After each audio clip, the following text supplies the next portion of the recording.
संसदीय लोकतंत्र में जो कॉन्स्टिट्यूशनल अथॉरिटी है उनके रोल डिफाइन है और कॉन्स्टिट्यूशनल अथॉरिटी में पार्लियामेंट्री डेमोक्रेसी में किसी भी पार्टी का चुना हुआ प्रतिनिधि उस पोजीशन को ऑक्यूपाई करता है, चाहे प्राइम मिनिस्टर हो, चाहे राष्ट्रपति हो, चाहे विधानसभा का अध्यक्ष हो। ये सब किसी न किसी पॉलिटिकल पार्टी के चुने हुए प्रतिनिधि होते हैं।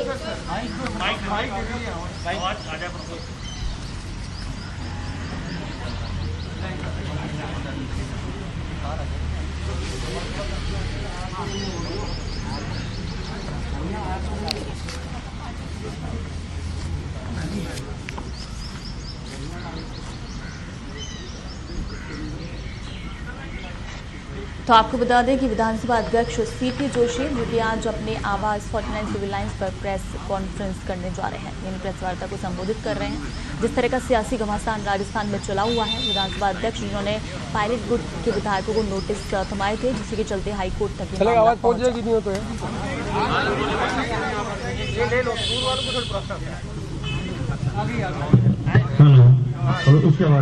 वॉल्यूम कम करो।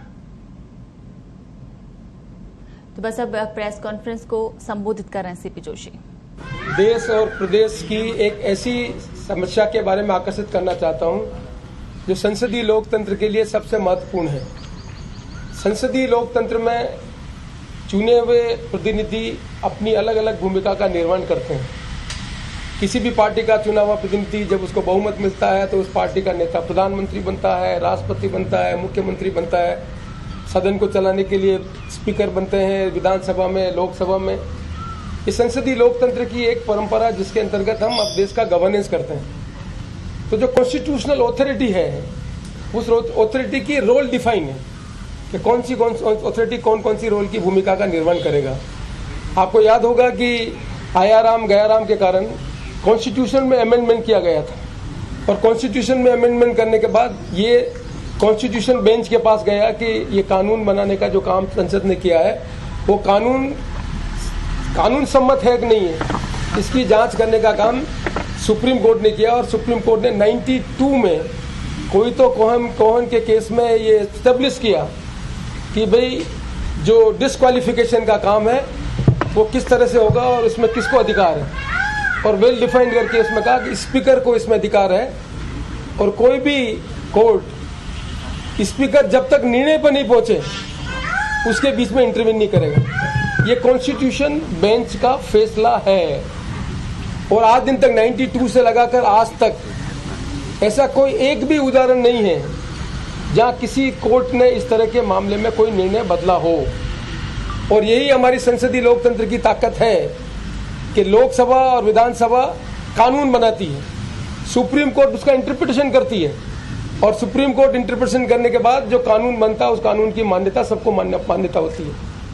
ये संसदीय लोकतंत्र की सबसे बड़ी ताकत है। 92 में जिस कॉन्स्टिट्यूशनल बेंच ने यह फैसला कर दिया कि एंटी डिफेक्शन बिल का कौन फैसला करेगा और कैसे फैसला होगा, उसमें बिल्कुल वेल डिफाइन है कि स्पीकर ही इसका फैसला करेगा। उसके बाद की और जजमेंट है, उस जजमेंट में आपने देखा होगा कि चाहे राजेंद्र राणा का जजमेंट हो, चाहे उत्तराखंड का जजमेंट हो, चाहे अभी लेटेस्ट मणिपुर का जजमेंट हो, कितने ही जजमेंट उठा के देख लें, हर जजमेंट में एक ही बात की गई है कि जो स्पीकर का फैसला डिस्क्वालिफिकेशन में वो क्वेश्चनेबल नहीं है। हाँ, ये बात जरूर उन्होंने कही है कि जुडिशियल रिव्यू, निर्णय लेने के बाद कोई जुडिशियल रिव्यू है, रिव्यू करने का अधिकार कोर्ट को है। पर ये पहली बार कॉन्स्टिट्यूशनल जो अथॉरिटी है वो अथॉरिटी कैसे फंक्शन करे, उस फंक्शन को भी हमारे जो चुने हुए साथी सरकमवेंट करना चाहते हैं कानून के अंतर्गत। एक नोटिस देना स्पीकर का काम है, निर्णय पर पहुंचना नहीं है। निर्णय पहुंचने की तो एक प्रक्रिया है। कोई भी विधानसभा में दल का जो नेता है, कोई सदस्य नियम कानून के अंतर्गत कोई एप्लीकेशन स्पीकर को दे तो स्पीकर को अपने नियम जो लिखे हुए किस तरह के डिस्पोज करेंगे उस नियम के अंतर्गत जानकारी लेने का अधिकार है कि ये हमारे पास गई है, आपको इसमें क्या बोलना। It is only show cause notice के बाद इसमें निर्णय नहीं हुआ है कि निर्णय क्या करना नहीं करना, ये भी अभी फैसला नहीं हुआ है। दुर्भाग्य से हमारी जो जुडिशरी है उसको सरकमवेंट करके, the word I am using, circumvent करके, क्योंकि आपने देखा होगा कि जो रिट पिटीशन पेश की गई थी, उस रिट पिटीशन में डेलिबरेटली जो कंप्लेनेंट थे chief whip of the party, उनको पार्टी नहीं बनाया गया। फिर उसको सिंगल बेंच से डबल बेंच लेने के लिए जो एक constitution already amended, constitution bench से ऑलरेडी एमेंडेड चीजें हैं, अप्रूव्ड है, मतलब जो भारत के कॉन्स्टिट्यूशन को अमेंडमेंट किया गया, जिसको सुप्रीम कोर्ट की कॉन्स्टिट्यूशन बेंच में अपील कर दिया, उस कानून को भी सर्कमवेंट करके डिस्कस करने का उसमें पार्ट बनाया गया। ये सब जो प्रयास किया जा रहा है, ये प्रयास संसदीय लोकतंत्र के लिए खतरा है, क्योंकि संसदीय लोकतंत्र में यदि एक संस्था दूसरे संस्था के जो रोल डिफाइन है, उस भूमिका का सर्कमवेंट करके अपने प्रभाव करने की जो कोशिश की जाती है, वो संसदीय लोकतंत्र के लिए खतरा है। मैं मेरिट में नहीं जाना चाहता, कि मेरा काम भी नहीं है। कोर्ट में डिस्प्ले अभी हमारे वकीलों ने, जो हमारे विद्वान वकील हैं, उन्होंने अभी ये सब बातें अपने सामने कही, आप सब जानते हैं, उन बारे में नहीं जाना चाहता। मेरी जो कंसर्न है, आपने देखा होगा कि जब मैं विधानसभा का अध्यक्ष बना, तब मेरी पूरी कोशिश रही, by my deeds my action, कि भाई विधानसभा के अध्यक्ष की गरिमा का पद बना रहना चाहिए और विधानसभा का गरिमामय जो स्थिति वो बनी रहनी चाहिए। और आज भी मैं इस विचार का हूँ कि विधानसभा के अध्यक्ष की जो भूमिका कॉन्स्टिट्यूशन में प्रोवाइड है, जो अथॉरिटी के बारे में सुप्रीम कोर्ट के जजमेंट हो चुके हैं, उस के जजमेंट के अंतर्गत ही विधानसभा अध्यक्ष की भूमिका का निर्वहन किया जाना चाहिए। ये किसी भी व्यक्ति को ये अधिकार नहीं है कि वो कोर्ट को सर्कमवेंट करके उस लक्ष्य को प्राप्त करना चाहे, जिस लक्ष्य को करना चाहे, वो मैं समझता हूँ कि संसदीय लोकतंत्र के लिए ठीक नहीं है। इसलिए मैंने ये महसूस किया कि कोर्ट ने जो भी जजमेंट दिए उसका मैंने सम्मान किया। मुझे पहले कहा गया कि 21 तारीख को आज तक रखो, मैंने उसको भी स्वीकार किया। कल भी उन्होंने कहा, उसको भी मैं स्वीकार करता हूँ। लेकिन यदि ये स्वीकार्यता का मतलब ये है कि एक अथॉरिटी और दूसरी अथॉरिटी के रोल के डिफाइन करने में एनक्रोचमेंट होता है, तो ये बड़ा खतरा है संसदीय लोकतंत्र के लिए। इसलिए मैंने आज निर्णय किया कि मेरे काउंसिल को सुप्रीम कोर्ट में एसएलपी देने के लिए मैंने आज कहा है कि सुप्रीम कोर्ट में ये एसएलपी दे कि क्यों हम we are heading for a constitutional crisis. कि रोल डिफाइन है स्पीकर की, और कॉन्स्टिट्यूशन में वो अथॉरिटी है, अथॉरिटी अपने रोल को कैसे डिस्चार्ज करे, ये वेल डिफाइन है। उस वेल डिफाइन को अंतर्गत यदि सर्कमवेंट करके अपने लक्ष्य को प्राप्त करने के लिए कोई निर्णय होता है, तो ये उस अथॉरिटी को डिमिनिश, कमजोर करने का काम है, जो संसदीय लोकतंत्र के लिए खतरा है। इसलिए हम कॉन्स्टिट्यूशनल क्राइसिस की तरफ बढ़े, उससे पहले मैंने ये उचित समझा कि सुप्रीम कोर्ट के अंतर्गत एसएलपी दायर की जाए। मैं आशा करता हूं कि कोविड है, सुप्रीम कोर्ट भी अपने निर्णय करने के संबंध में उनके पास बहुत से केसेज हैं, पर ये जो कॉन्स्टिट्यूशनल क्राइसिस है, जिस क्राइसिस को सारे संसदीय लोकतंत्र के लोग देख रहे हैं, इसका निष्पादन करने के लिए ये आवश्यक है कि सुप्रीम कोर्ट में एसएलपी के संबंध में कॉग्निशन लिया जाए, जिससे ये फैसला हो सके कि एक अथॉरिटी और दूसरी अथॉरिटी की जो भूमिका है, उसका संविधान के अंतर्गत जो एनविशेष किया गया है, उस हिसाब से अपनी भूमिका का निर्वहन कर सके। और यही बात करने के लिए मैंने आपको यहाँ आमंत्रित किया, और आप भी इसकी गंभीरता को समझेंगे कि कॉन्स्टिट्यूशनल अथॉरिटी का सम्मान करना संसदीय लोकतंत्र के लिए आवश्यक है। जो संविधान हमने बनाया है, उस संविधान में कॉन्स्टिट्यूशनल अथॉरिटी में अलग अलग भूमिका होती है। आपने देखा होगा सीएजी है, इलेक्शन कमीशन है, कोर्ट में जज अपॉइंटमेंट होते हैं, जज पॉलिटिकल पार्टी जो सत्ता में होती है उनके लोग अपॉइंट करते हैं, जो जज बनते हैं वो भी किसी पॉलिटिकल पार्टी के कभी न कभी कोई वर्क रहते हैं। लेकिन हमने अपनी संवैधानिक व्यवस्था में जो कॉन्स्टिट्यूशनल अथॉरिटी में जो आदमी जिस पद पर है, जो उसकी भूमिका का निर्वहन वेल डिफाइन है, जो उसको काम जिस ढंग से करना है, उसके हर निर्णय को हम मानते हैं, और यही लोकतंत्र की ताकत है। मैं आशा करता हूं कि विधानसभा के अध्यक्ष की गरिमा, ये कोई व्यक्तिगत गरिमा का सवाल नहीं है।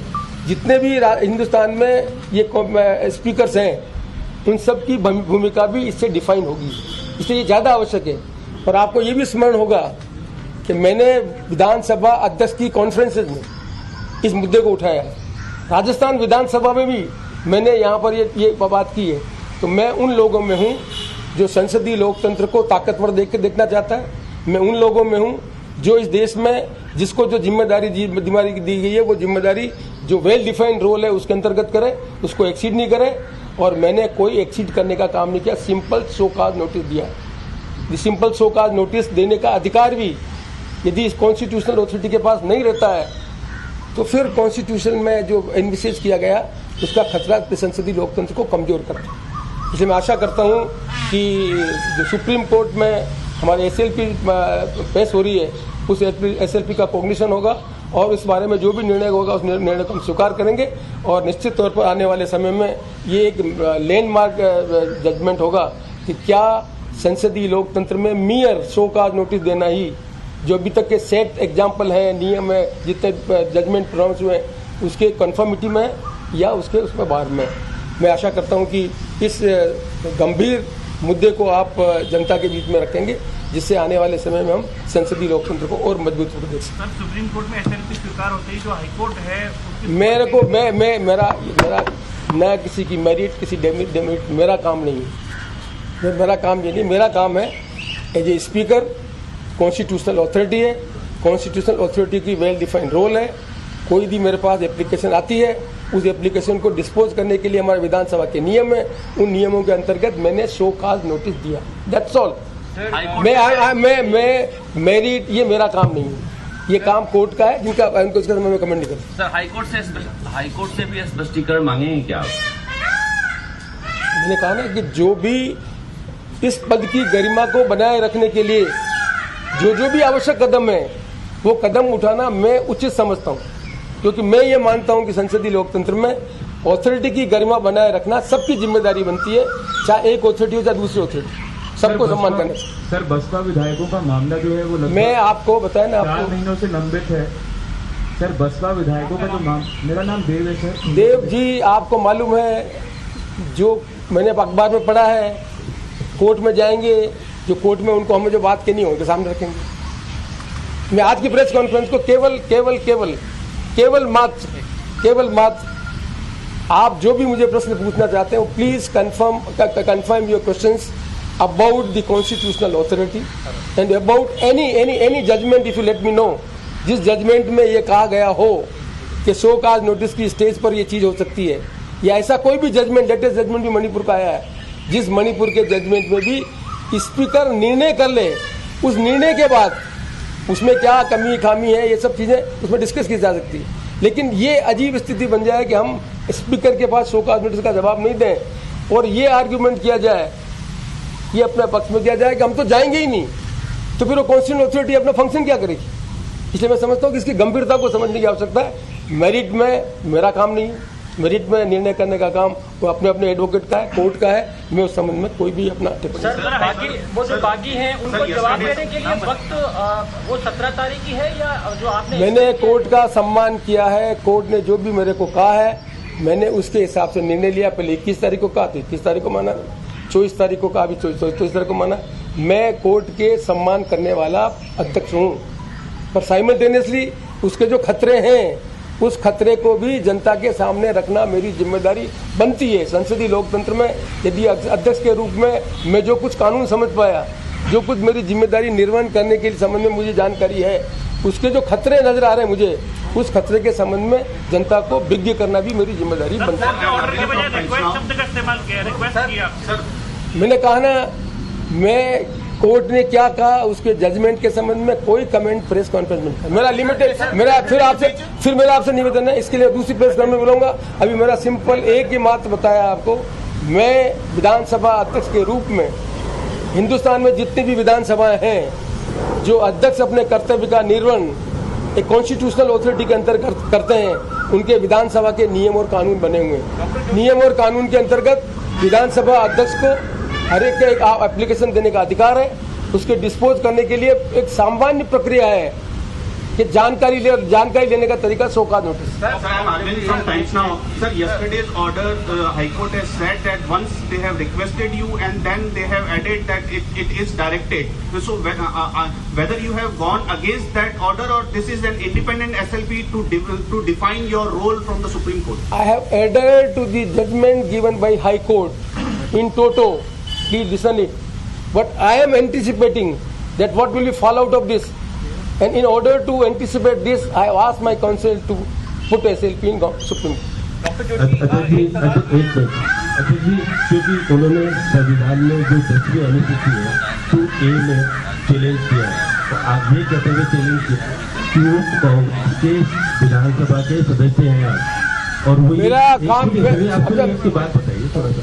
उन्होंने कहा है कि मुख्य सचेतक ने कहा है कि वो गलत गतिविधि कर रहे हैं, वो कांग्रेस के सदस्य होने के बाद भी आपको, क्योंकि मेलाफाई इंटेंशन करके आपको शिकायत कर रहे हैं और फिर आप उसकी एग्जामिन करने के बाद की बजाय आप तत्काल जो कार्रवाई कर रहे हैं, इसलिए वो चीजें पक्षपात का आरोप, तानाशाह का आरोप लगाने की जुहाल पे जैसे कह रहे हैं, ये क्या कह रहे हैं। एक और बात लीजिएगा, दल बदल विधेयक का जो उद्देश्य था वो कर्नाटक में क्या हुआ या मध्य प्रदेश में क्या हुआ, जब इस्तीफा देने की बात आ गई तो ये दल बदल का कानून तो फिर आप उसका अलग से स्वरूप आना चाहिए, 1/3 था पहले 2/3 हो गया, तो ये सारी चीजें को लेकर मान्यवर मैंने शो का नोटिस दिया है, मैं शो का नोटिस में वो क्या जवाब देते हैं उसमें मैं आप जो कह रहे हैं ये रेलेवेंट ही नहीं है मेरे लिए। As a speaker my simple कोई मेरे पास एप्लीकेशन नहीं, उसके लिए मैंने जानकारी देने का एक तरीका होता है, वो नियम बने में उसमें शो का नोटिस दिया कि ये मेरे पास है, इसको आपको क्या बोला, दैट्स ऑल। नोटिस का जवाब नहीं आता है तो आप कार्रवाई करेंगे? मैंने कहा मैं हाइपोथेटिकल जवाब नहीं देता, मैंने आपको जो you just appreciate the concern of mind. आप जो हाइपोथेटिकल क्वेश्चन पूछ रहे हैं उसकी मेरिट में पूछ रहे हैं, डीमेरिट में पूछ रहे हैं, मेरा काम नहीं, मेरा सिंपल ये आपको करना है कि जो स्पीकर कॉन्स्टिट्यूशन बेंच के जजमेंट के बाद 92 से लगाकर आज तक एक भी जजमेंट ऐसा नहीं है जिस जजमेंट में शो काज की स्टेज पर कोर्ट का इंटरवेंशन हुआ है। Please listen it, that's all. मेरा इससे ज्यादा कोई केस के बारे में मेरिट डीमेरिट आप मुझसे क्या अपेक्षा करें, मैंने अभी स्टेज ही नहीं है। डॉक्टर जोशी, ऐसा कोई प्रेसिडेंस है क्या कि जब विधानसभा मोशन में ना हो तो एक पार्टी की मीट में विधायकों के ना आने पर उनको इस तरीके से नोटिस दे दिया जाए? मैंने कहा ना, मैं आज की प्रेस कॉन्फ्रेंस एक लिमिट, प्लीज अंडरस्टैंड इट, आज की प्रेस कॉन्फ्रेंस मैंने एक इम्पोर्टेंट पॉइंट जिसको मैं समझता हूँ इस देश के कॉन्स्टिट्यूशन में जिस तरह की व्यवस्था है उसकी गंभीरता को समझें आप, फिर हम दोबारा प्रेस कॉन्फ्रेंस पूछेंगे, आप जो भी प्रश्न पूछेंगे उस सबका मैं जवाब दूंगा। आज मैं only limited about this, anything you want to ask about this, how I anticipated the What is your Saurabh Shukla from NDTV, sir? What is your exact prayer? I said so. Exact the matter is seized with the court. I am not saying it. I am just apprising you as a constitutional authority, as a speaker. There are a function, well-defined function, duly endorsed by Constitution and duly endorsed by court.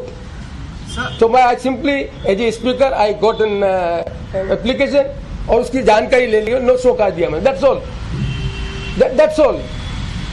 अब वो show cause notice देने का काम भी यदि authority नहीं करेगी तो फिर ऑथोरिटी का काम क्या रहा, समझा मेरे को? ऑथोरिटी कैसे काम करेगी? ये तो वेल डिफाइन है ऑलरेडी। विधानसभा नियम और कानून के अंतर्गत चलती है और नियम और कानून के अंतर्गत विधानसभा के स्पीकर को अपनी जिम्मेदारी का निर्वहन करना है, ये वेल डिफाइन है, दैट्स ऑल। सुप्रीम कोर्ट में बताया ना कि भाई आज की डेट में if we are not resolving it we are heading for constitutional crisis. Please listen it and to remind you this happened in past also UP case, more than sufficient. Thank you sir. किसी भी तरह का sir ऐसा कि आपने दायर की, आपको कब लगा कि इस तरह के हालात पैदा हो गए हैं, एक कॉन्स्टिट्यूशनल बॉडी को चुनौती मिलने लगी? आपने कहा कि मैं लगातार भूमिका निर्वहन। आई गॉट द जजमेंट, कल मेरे को शाम को जजमेंट मिला है। टीवी में तो आप जो कह रहे थे, मुझे जो ऑफिशियल जजमेंट है वो रफली मुझे मिला है 5 सवा 5 बजे के मेरे पास सामने है।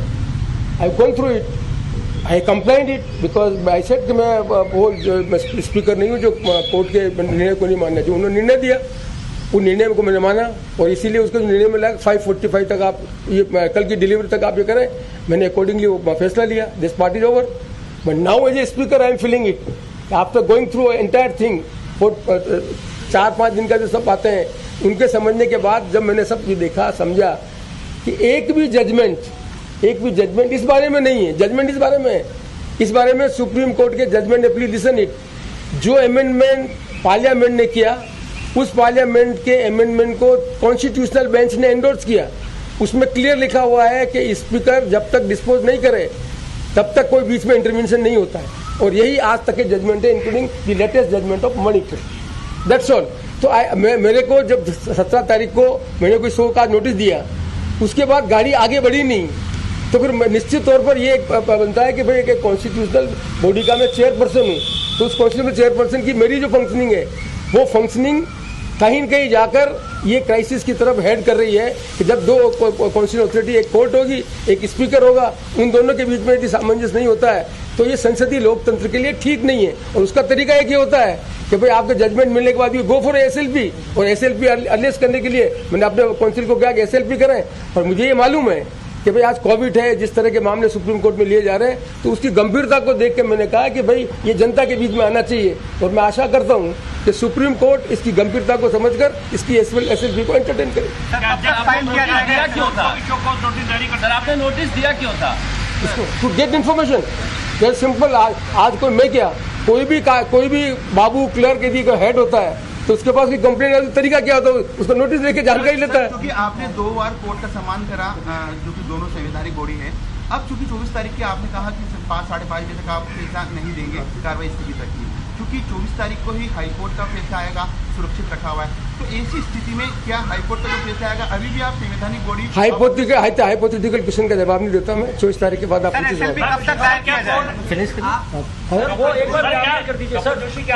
आपको लगता है कि हाईकोर्ट ने आपके क्षेत्राधिकार का हनन किया है?